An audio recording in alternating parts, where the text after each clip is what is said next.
Hello everyone. Today we are going to discuss new chapter work, energy and power. ठीक है, तो आज हम लोग देखेंगे कि वर्क, एनर्जी, पावर क्या होता है। तो सबसे पहले यहाँ पे आता है वर्क हम लोग देखते हैं कि वर्क क्या होता है। ठीक है, तो मैं एक एग्जांपल लेता हूँ कि जैसे देखो यहाँ पे आपका एक मार्कर है, मार्कर के मैं जस्ट फोर्स लगा करके यहाँ पे डिस्प्लेसमेंट दे रहा हूँ। तो वर्क क्या होता है, फोर्स इंटू डिस्प्लेसमेंट होता है। बट देखो यहाँ पे एक कंडीशन बनता है आपका कि फोर्स जो होगा आपका along the direction of displacement होगा। ठीक है, along the direction of displacement होगा। तो हम वर्क कब बोलते हैं, जब फोर्स के साथ साथ डिस्प्लेसमेंट होता है हम उसको वर्क डन बोलते हैं। ठीक है, तो वर्क डन का डिफिनीशन देख लेते हैं कि क्या होता है। तो work done is said to be done whenever force act on a body, force जब बॉडी के ऊपर एक्ट करता है and body moves through the some distance in the direction of force. मतलब कि क्या कि फोर्स जिस लगाएंगे, बॉडी के ऊपर फोर्स लगाएंगे और फोर्स के डायरेक्शन में आपका डिस्प्लेसमेंट होना चाहिए, हम उसको तब बोलेंगे वर्क डन। वर्क डन कब बोलेंगे, फोर्स लगा रहे हैं यहाँ पे, ठीक है, फोर्स डायरेक्शन इधर है आपका, फोर्स का डायरेक्शन इधर है आपका और डिस्प्लेसमेंट भी आपका इधर ही हो रहा है, फोर्स के डायरेक्शन में हो रहा है, तो हम लोग बोलेंगे कि वर्क डन हो रहा है आपका। जहाँ पे डिस्प्लेसमेंट नहीं हो रहा है वहाँ पे आपका वर्क डन 0 होता है।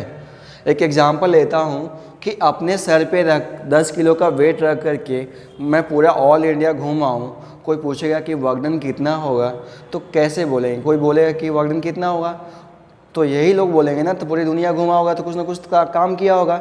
बट फिजिक्स के लैंग्वेज में हम उसको क्या बोलेंगे, वर्क डन हमारा 0 होगा। क्योंकि देखो फोर्स तो हमारा यहाँ पे आगे लग रहा है, यहाँ पे फोर्स आगे चल रहे हैं और जो आपका बॉडी का वेट है क्या आपका ये एम जी नीचे लग रहा है और डिस्प्लेसमेंट क्या हो रहा है आपका आगे हो रहा है। तो इनके बीच में एंगल कितना बनना है, 90 डिग्री बनना है, तो cos 90 0 होता है, जो अभी बताऊंगा आपको। ठीक है, तो वहाँ पे वर्क डन बोलते हैं 0 हो रहा है। अपने सर पे 10 किलो का वेट लेकर के घूमेंगे तो कोई पूछेगा कि वर्क डन कितना होगा, तो बोलेंगे हम लोग को 0 हो गया। बट फिजिक्स में हम लोग ऐसा बोलते हैं कि वर्क डन मेरा 0 होगा। ठीक है, तो हम लोग फिजिक्स के अकॉर्डिंग बात करेंगे वर्क डन, तो फिजिक्स के अकॉर्डिंग वही होता है कि फोर्स के साथ साथ डिस्प्लेसमेंट होना चाहिए और डिस्प्लेसमेंट का डायरेक्शन क्या होना चाहिए, फोर्स के डायरेक्शन में होना चाहिए। ठीक है, अब क्या है कि 2 कंडीशन है वर्क डन के लिए। एक फर्स्ट कंडीशन है force act on a body के ऊपर एक फोर्स लगना चाहिए, कंपल्सरी, ये मस्ट है। और दूसरा क्या है, point of application of force move in the direction of force. ठीक है, पॉइंट ऑफ एप्लीकेशन क्या होता है आपका, जैसे मैं बता रहा हूँ, ये आपका स्मूथ सरफेस है और एक बॉडी रखी हुई है यहाँ पे। ठीक है, m मास का एक बॉडी रखी हुई है, मैं फोर्स लगा रहा हूँ यहाँ पे, ये फोर्स लग रहा है यहाँ पे। अब क्या यहाँ पे डिस्प्लेसमेंट क्या होगा आपका, ये डिस्प्लेसमेंट होगा आपका। ऐसे ही मान के चलो कि यहाँ पे इनिशियल पोजीशन है और ये आपका फाइनल पोजीशन है आपका, यहाँ पे ये फाइनल पोजीशन है आपका यहाँ पे m। ठीक है, तो डिस्प्लेसमेंट में मान लेता हूँ सेंटर टू सेंटर डिस्टेंस लेते हैं s। ठीक है, तो देखो फोर्स के डायरेक्शन में डिस्प्लेसमेंट हो रहा है, फोर्स के डायरेक्शन में हो रहा है, तो point of application of force, ये हमेशा ध्यान रखेंगे। Point of application of force, किस पॉइंट पे आपका फोर्स लग रहा है और आपका डिस्प्लेसमेंट किधर हो रहा है, ये ज़्यादा कम ज़रूरी है। क्या, point of application of force, point of application of force ध्यान रखना आप लोग। ठीक है, moves in the direction of force. तो पॉइंट ऑफ एप्लीकेशन क्या है आपका, ये पॉइंट ऑफ एप्लीकेशन, ये है आपका point of application. Point of application generally क्या होता है, किस पॉइंट पे मेरा बॉडी के किस पार्ट पे मेरा फोर्स लग रहा है और डिस्प्लेसमेंट किधर हो रहा है आपका, ये ज़्यादा कंपल्सरी है। ठीक है, 2 कंडीशन हो गए आपके। अब देखो यहाँ पे, यहाँ से यहाँ तक का डिस्प्लेसमेंट हुआ आपका s, तो वर्क डन क्या होता है, तो वर्क डन का फॉर्मूला यही होता है, work done equal to force into displacement in the direction of force. ठीक है, in the direction of force, यही होता है आपका in the direction of force. ये हो गया। अब फोर्स क्या है आपका यहाँ पे, इस कंडीशन में क्या है, फोर्स F है, F मैंने लगा दिया यहाँ पे। और डिस्प्लेसमेंट क्या है आपका यहाँ पे इंटू एस हो गया आपका ये, ठीक है, ये हो गया फोर्स इंटू डिस्प्लेसमेंट। तो इसको हम लोग बोलेंगे वर्क डन, जो डब्ल्यू से डिनोट करते हैं यहाँ पे, ठीक है, ये होता है आपका। यही मैं इंक्लाइंड की बात करता हूँ यहाँ पे। ये तो हो गया अलोंग द फोर्स डिस्प्लेसमेंट, ये अलोंग द फोर्स हो गया आपका। अगर इंक्लाइंड होगा तो वहाँ पे क्या करेंगे, तो देखते हैं यहाँ पे। अगर इंक्लाइंड होगा, अगर फोर्स इंक्लाइंड सरफेस पे लग रहा है मेरा, देखो यहाँ पे एक तरीके से देखते हैं, ये है आपका स्मूथ सरफेस और एक बॉडी रखी हुई है यहाँ पे एम, ठीक है। फोर्स यहाँ पे लग रहा है आपका कुछ डिस्टेंस पे लग रहा है एफ, जो आपका हॉरिजॉन्टल से थीटा है आपका, ठीक है। यहाँ पे मैं पकड़ के यहाँ पे इस कॉर्नर पॉइंट पे डस्टर को मैं पकड़ के खींच रहा हूँ यहाँ पे, तो डिस्प्लेसमेंट तो आपका इधर ही होगा, आपका ये डिस्प्लेसमेंट तो इधर ही होगा। बट फोर्स मैंने क्या बोला आपका, फोर्स का डायरेक्शन तो उल्टा है आपका, इंक्लाइंड है आपका। बट क्या करेंगे, आपने तो अभी पढ़ा था कि फोर्स यहाँ पे force act on a body and moves through the some distance in the direction of force. तो फोर्स का डायरेक्शन में तो क्या है, फोर्स का डायरेक्शन इधर है आपका, डिस्प्लेसमेंट का डायरेक्शन इधर है आपका। मैं एस बोल देता हूँ यहाँ से यहाँ तक, ठीक है। तो ये तो उल्टा है फिर, तो क्या यहाँ पे वर्क डन होगा कि नहीं होगा, यहाँ पे होगा, क्योंकि इसका दो कंपोनेंट होंगे। ये फोर्स के डिस्प्लेसमेंट के अलाउंग कर लेते हैं फोर्स को, तो देखो यहाँ पे ये हो जाएगा आपका हॉरिजॉन्टल वाला, ये हो जाएगा एफ कॉस थीटा, और ये हो जाएगा आपका वर्टिकल एफ साइन थीटा, ठीक है। दो कंपोनेंट होंगे यहाँ पे, ये इंक्लाइंड है ना आपका एफ, इसके दो कंपोनेंट, एक एक्स कंपोनेंट दूसरा वाई कंपोनेंट। एक्स कंपोनेंट क्या है आपका एफ कॉस थीटा और दूसरा है आपका एफ साइन थीटा। तो अब देखो यहाँ पे फोर्स का एक ऐसा कंपोनेंट जो कि डिस्प्लेसमेंट के डायरेक्शन में हो रहा है, तो यहाँ पे तो वर्क डन हो रहा है ना, क्योंकि वर्क डन क्या बोलता है, फोर्स के डायरेक्शन में डिस्प्लेसमेंट होना चाहिए। फर्स्ट केस है आपका यहाँ पे, तो देखो यहाँ पे कि फोर्स के एक कंपोनेंट जो कि डिस्प्लेसमेंट के डायरेक्शन में यहाँ पे हो रहा है, फोर्स लग रहा है, तो यहाँ पे मैं बोल सकता हूँ क्या, जो वर्क डन है आपका ये हो गया F cos theta into S, okay. तो इसको मैं बोल सकता हूँ क्या, एफ एस कॉस थीटा, ये हो गया आपका कौन सा, इन हॉरिजेंटल डायरेक्शन, ठीक है, ये हो गया। अब देखो यहाँ पे वर्टिकल क्या है आपका, वर्टिकल क्या है F sine theta into displacement है क्या, यहाँ पे डिस्प्लेसमेंट है क्या, वर्टिकल में नहीं है आपका, तो देखो यहाँ पे जीरो हो गया। इट मीन्स आपका वर्क डन 0 जूल, ठीक है। देखो यहाँ पे मैं बोला कि एफ है इंक्लाइंड प्लेन पे है और आपका डिस्प्लेसमेंट एक्स डायरेक्शन में हो रहा है, तो आपने डिफिनीशन पढ़ा कि फोर्स के डायरेक्शन में डिस्प्लेसमेंट होना चाहिए, तो फोर्स के डायरेक्शन में नहीं हो रहा है यहाँ पे, तो इसका ये इंक्लाइंड है, तो दो कंपोनेंट होंगे, एक एक्स कंपोनेंट होगा एक वाई कंपोनेंट होगा। तो एफ का एक्स कंपोनेंट यहाँ पे ये कंट्रीब्यूट तो कर रहा है यहाँ पे एक्स डायरेक्शन में आपका, तो एफ कॉस थीटा, और यहाँ पे डिस्प्लेसमेंट एक्स है आपका, एस माना हुआ वहाँ पे, वो सेम डायरेक्शन में है आपका, तो यहाँ पे वर्क डन तो हो रहा है आपका, क्योंकि आपका डिफिनीशन तो सेटिस्फाइड हो रहा है, ठीक है। इस केस में आपका डिस्प्लेसमेंट होता है, वर्क डन होता है, सॉरी। अब क्या है कि यहाँ पे वर्टिकल है एफ साइन थीटा और डिस्प्लेसमेंट क्या है एक्स डायरेक्शन में हो रहा है, तो इसके अलोंग क्या डिस्प्लेसमेंट हो रहा है, क्या डिस्प्लेसमेंट तो 0 है, तो आपका एफ साइन थीटा इंटू 0 क्या है, 0 हो गया आपका वर्क डन। तो वर्टिकल में यहाँ पे 0 होता है, ठीक है। केस फर्स्ट हो गया।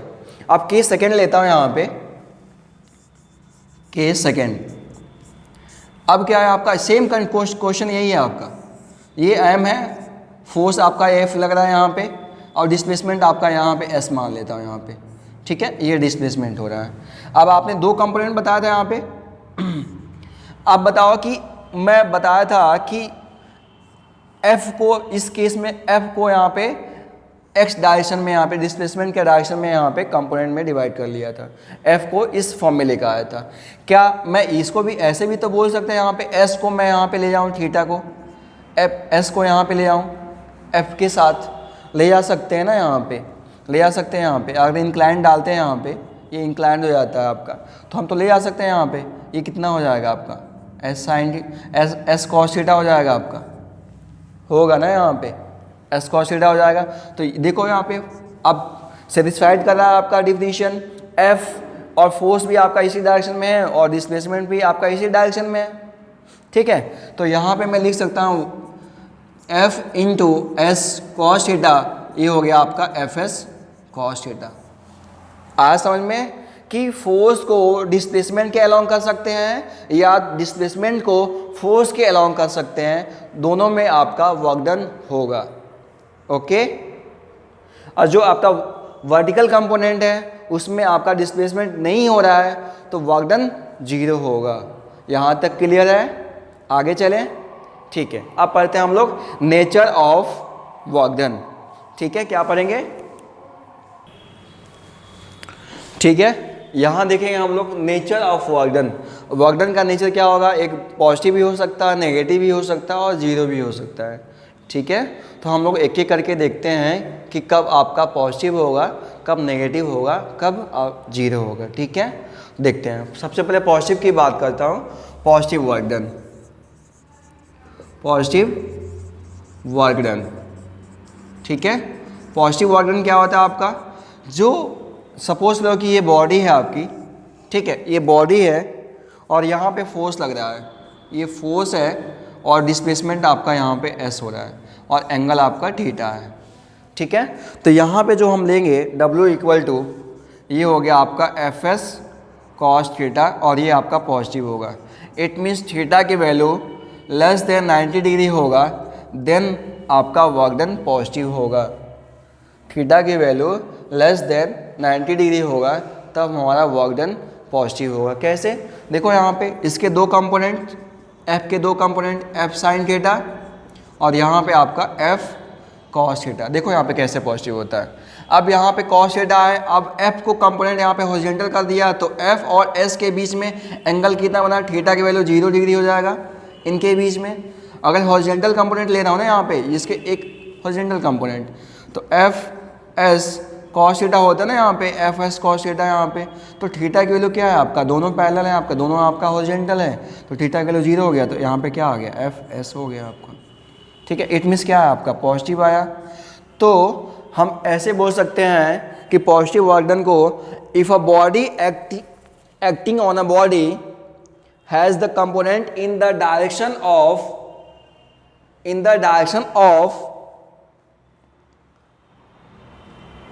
has the component in the direction of displacement,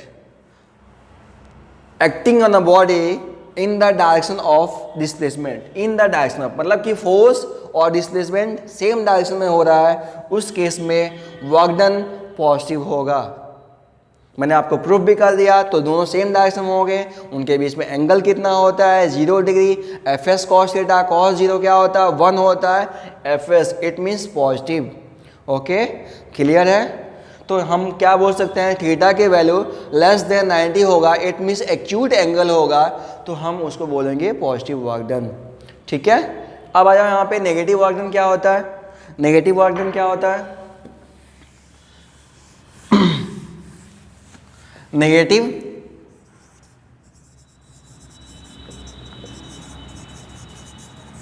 work done कब होगा? नेगेटिव वर्क डन जब फोर्स का अपोजिट डायरेक्शन में डिस्प्लेसमेंट होता है, उसको हम लोग जैसे कि यहाँ पे ब्रेक लगाते हैं, साइकिल में ब्रेक लगाते हैं, तो जब ब्रेक लगाते हैं तो क्या लगता है? जो फोर्स लगता है जस्ट अपोज लगता है, डिस्प्लेसमेंट तो आगे चलता है, डिस्प्लेसमेंट तो आगे हो रहा है। जब हम लोग ब्रेक लगाते हैं तो पहिया स्लिप करती है कि नहीं करती है? जब स्लिप करती है तो डिस्प्लेसमेंट आगे हो रहा है और फ्रिक्शन फोर्स क्या लग रहा है? अपोज करता है, मोशन का अपोज करता है, तो एक दूसरे के अपोजिट हो जाते हैं, तो वहाँ पे क्या हो जाता है? आपका नेगेटिव हो जाता है वर्क डन, ठीक है। दूसरा एग्जांपल और है आपका कि अगर रफ सरफेस पे बॉडी स्लाइड कर रही है, आपकी बॉडी स्लाइड कर रही है, तो फ्रिक्शन फोर्स क्या लगता है आपका? अपोजिट का लगता है और डिस्प्लेसमेंट क्या होता है आपका? आगे जाता है, ठीक है। उस केस में आपका नेगेटिव वर्क डन होता है, ठीक है। तो हम लोग इससे बोल सकते हैं इसका डिफिनीशन कि a force acting on a body has a component in opposite direction of the opposite direction of the displacement, opposite direction of displacement. ठीक है, इसको हम ऐसे बोल सकते हैं कि फोर्स है आपका यहाँ पे, ये फोर्स है आपका यहाँ पे, डिस्प्लेसमेंट बोल देते हैं यहाँ पे, फोर्स आपका इधर लग रहा है, फोर्स आपका इधर लग रहा है। ठीक है, और ये है आपका एंगल थीटा है आपका, तो इसका एक कंपोनेंट यहाँ पे आएगा आपका F, एक ये कंपोनेंट, सॉरी, ठीक है, तो ये आपका क्या आएगा, आपका F cos थीटा आएगा, F cos थीटा। ठीक है, तो F cos थीटा आपका इधर लग रहा है और डिस्प्लेसमेंट क्या हो रहा है आपका इधर लग रहा है। जैसे कि मैं आपको एग्जांपल दिया, ब्रेक लगाते हैं, व्हील पहिया क्या होता है आपका रुकने की कोशिश करता है तो डिस्प्लेसमेंट आगे जाता है, और फ्रिक्शन फोर्स क्या लगता है, जस्ट अपोजिट लगता है। तो यहाँ पे फ्रिक्शन फोर्स आपका इधर आ जाएगा और डिस्प्लेसमेंट क्या हो जाएगा, आगे जाएगा। तो इस केस में क्या बोल सकते हैं, इस केस में हम लोग बोलेंगे थीटा की वैल्यू क्या है आपका, ग्रेटर देन 90 डिग्री है आपका। ठीक है, तो यहाँ पे आपका नेगेटिव वर्क डन होगा और इसकी वैल्यू होगी W equal to minus f s sine cos theta. अब देखो इसको सॉल्व करता हूँ। यहाँ पे कॉस मतलब कि यहाँ पे डिस्प्लेसमेंट इधर हो रहा है और वर्क डन किधर, फोर्स किधर लग रहा है आपका, अपोजिट लग रहा है, इनके बीच में 180 डिग्री होता है। तो यहाँ पे कॉस 180 डिग्री लिख सकता हूँ क्या, यहाँ पे कॉस 180 का वैल्यू क्या होता है, माइनस होता है आपका, तो वर्क डन इक्वल टू हो गया आपका माइनस एफ एस। देखो यहाँ पे नेगेटिव आ गया वर्क डन ऑटोमेटिक। तो कोई एग्जांपल पूछेगा तो हम लोग क्या बोलेंगे, अगर साइकिल में ब्रेक लगाते हैं तो आपका किसका एग्जांपल हो गया, नेगेटिव वर्क डन का हो गया। ठीक है, दूसरा क्या है, स्लाइडिंग कर रहा है स्मूथ ये फ्रिक्शन रफ सरफेस पे, वहाँ भी आपका वर्क डन नेगेटिव होता है। ठीक है, अब आ जाते हैं यहाँ पे zero work done. Zero work done क्या होता है, तो जीरो वर्क डन वहाँ होता है जहाँ पे आपका डिस्प्लेसमेंट जीरो हो या फोर्स जीरो हो। ठीक है, जीरो वर्क डन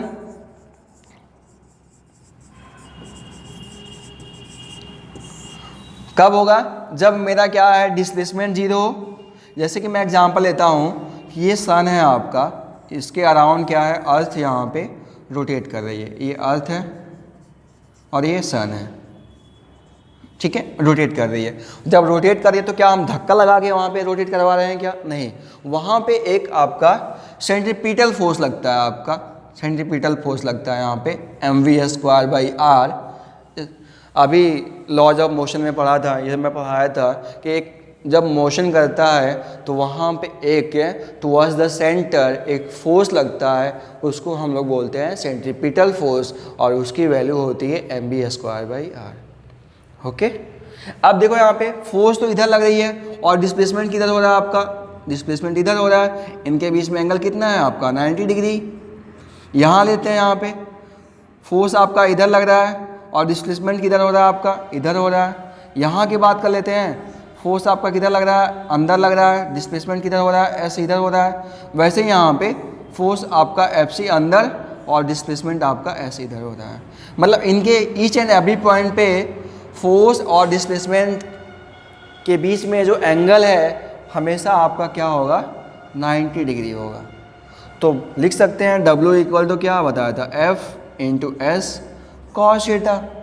ठीक है, अब क्या है आपका F इंटू एस कॉस 90 कितना होता है आपका, जीरो होता है, ये जीरो हो गया आपका।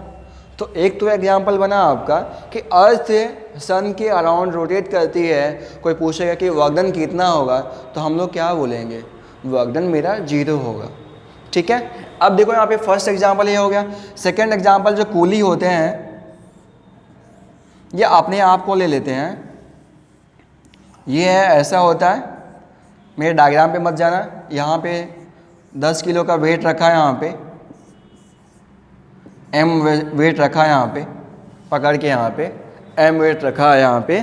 तो एक चीज़ बताओ, यहाँ पे जो कुली होता है जो घूमता है यहाँ से यहाँ तक, यहाँ से यहाँ तक, जैसे एक प्लेटफॉर्म से दूसरे प्लेटफॉर्म पे जाता है, कोई पूछेगा कि वर्क डन कितना किए हो, कि तुम पैसे मांग रहे हो, तो हम लोग क्या बोलेंगे कि आपने तो फिजिक्स के अकॉर्डिंग बोल रहा हूँ मैं कि आपने तो काम किया नहीं है तो किस बात का पैसा। बट ऐसा नहीं होता है, हम फिजिक्स के अकॉर्डिंग वर्क डन तो नहीं हो रहा है, बट उसके पसीने पसीने निकल जाते हैं, बिना काम के पसीने थोड़े ना निकलते हैं, बट ऐसा नहीं होता है, वो वर्क डन कर रहा है। बट हम लोग फिजिक्स के according to physics work done इसका क्या है आपका, जीरो है। क्यों, देखो कैसे जीरो है आपका, डिस्प्लेसमेंट तो इधर हो रहा है आपका, इस डायरेक्शन में आगे चल रहा है, और mg क्या है आपका, डाउनवर्ड लग रहा है यहाँ पे mg। इनके बीच में एंगल कितना है, 90 डिग्री, cos 90 जीरो होता है, इट मीन्स यहाँ पे वर्क डन आपका जीरो हो गया। ठीक है, तो हम लोग तीनों देख लिए, positive work done, negative work done और जीरो वर्क डन। ठीक है, तो हम लोग बता पाए हैं क्या, कब पॉजिटिव होगा, कब नेगेटिव होगा, कब जीरो होगा। ठीक है, यहाँ तक क्लियर है, इसके आगे चले हम लोग। ठीक है, ठीक है, अब देख लेते हैं कि इसका यूनिट क्या होता है। SI unit of work done joule होता है। जूल मतलब क्या होता है, newton metre, force into displacement. Force का क्या यूनिट होता है, न्यूटन होता है, डिस्प्लेसमेंट क्या मीटर होता है, newton metre, but SI unit में क्या बोलते हैं, जूल बोलते हैं न्यूटन मीटर को। ठीक है, अब क्या है, डायमेंशन क्या होता है, डायमेंशन क्या होता है, न्यूटन मीटर होता है, न्यूटन क्या होता है, MA होता है, मास इंटू एक्सेलरेशन। एक्सेलरेशन का यूनिट क्या होता है, LT-2, और मास का M होता है ML, T-2 हो गया न्यूटन का, और मीटर क्या होता है, L होता है। ठीक है, अब ये ML² T-2 क्या हुआ, डायमेंशन ऑफ वर्क डन। ठीक है, अब यहाँ पे SI यूनिट में तो जूल बोलते हैं, बट CGS में क्या बोलते हैं, इसको अर्ग बोलते हैं, अर्ग, ERG, अर्ग बोलते हैं। ठीक है, तो 1 अर्ग इक्वल टू 1। अब देखो यहाँ पे कैसे कन्वर्ट करते हैं, ये न्यूटन है SI यूनिट में, यहाँ पे क्या होता है, डाइन होता है, CGS में फोर्स की यूनिट डाइन होता है, यहाँ पे मीटर, तो यहाँ पे सेंटीमीटर हो गया। अब यहाँ पे 1 जूल इक्वल टू 10⁷ अर्ग होता है। ये आप जो इम्पोर्टेंट फॉर्मूला है इसको याद करके रखना, ये वैल्यू कभी कभी क्वेश्चन में मिल जाता है। ठीक है, अब इसके आगे हम लोग पढ़ते हैं वेरिएबल फोर्स। ठीक है, अभी तक हमने पढ़ा था कि कांस्टेंट फोर्स लगा करके हम लोगों का डिस्प्लेसमेंट होता था, बट यहाँ पे इस कंडीशन में क्या है, फोर्स को वेरी कराएंगे। ठीक है, पॉइंट टू पॉइंट यहाँ पे वेरी कराएंगे। ठीक है, तो वेरी कराएंगे, तो यहाँ पे पढ़ते हैं, इसका हेडिंग होता है work done by the variable force. Very आपका ईच एंड एवरी पॉइंट पे कर रहा है। ठीक है, फोर्स वेरी कर रहा है, एक्स के अलोंग हमारा कर रहा है। तो मैंने आपको बताया था कि जहाँ पे आपका वेरिएशन होता है, हम वहाँ पे एक स्मॉल स्ट्रिप लेते हैं और वहाँ से लिमिट लगा करके लोअर लिमिट से अपर लिमिट तक हम उसको इंटीग्रेट कर देते हैं, तो पूरी वैल्यू आ जाती है। ठीक है, ये सब तो पता है आपको। अब यहाँ पे कि ये पूरा है आपका फोर्स और यहाँ पे आपका डिस्प्लेसमेंट है आपका। अब इन दोनों को मल्टीप्लाई करूँगा तो क्या आएगा, ये एरिया के इक्वल आएगा आपका। ये एरिया क्या बताता है आपका, वर्क डन बताता है। तो मैं लिख सकता हूँ क्या, वर्क डन इक्वल टू क्या लिख सकता हूँ, एरिया ऑफ रेक्टेंगल ABCD। इसकी बात करता हूँ, ABCD की बात करता हूँ यहाँ पे, ABCD। ठीक है, अब यहाँ पे एरिया है आपका, तो मैं लिख सकता हूँ क्या कि वर्क डन इक्वल टू ये हो गया F इंटू आपका डेल एक्स।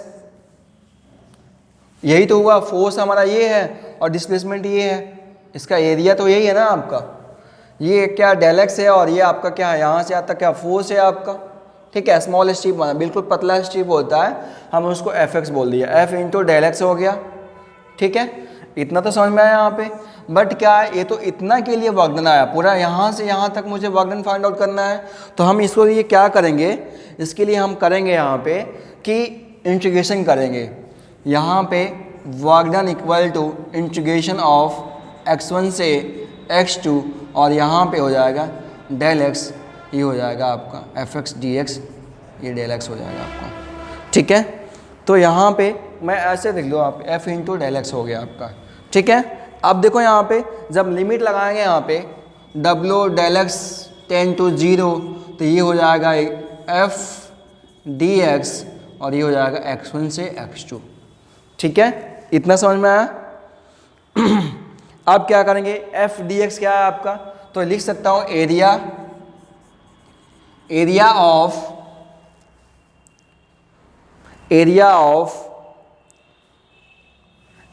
अंडर, लिखो यहाँ पे area under force displacement curve, यही आपका एरिया ऑफ क्या, आपका पूरा एरिया क्या बताता है, वर्क डन है आपका।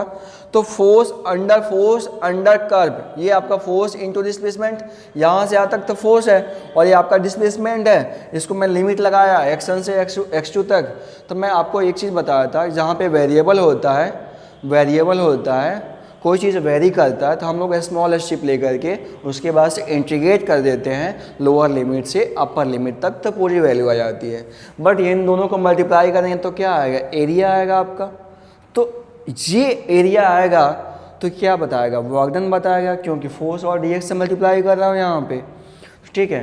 तो ऐसे हम लोग यहाँ पे वेरिएबल फोर्स पे क्वेश्चन करते हैं, ठीक है। ये हो गया। इसके आगे पोटेंशियल एनर्जी, काइनेटिक एनर्जी, ठीक है, इसके आगे नेक्स्ट वीडियो में बताऊंगा। Thank you.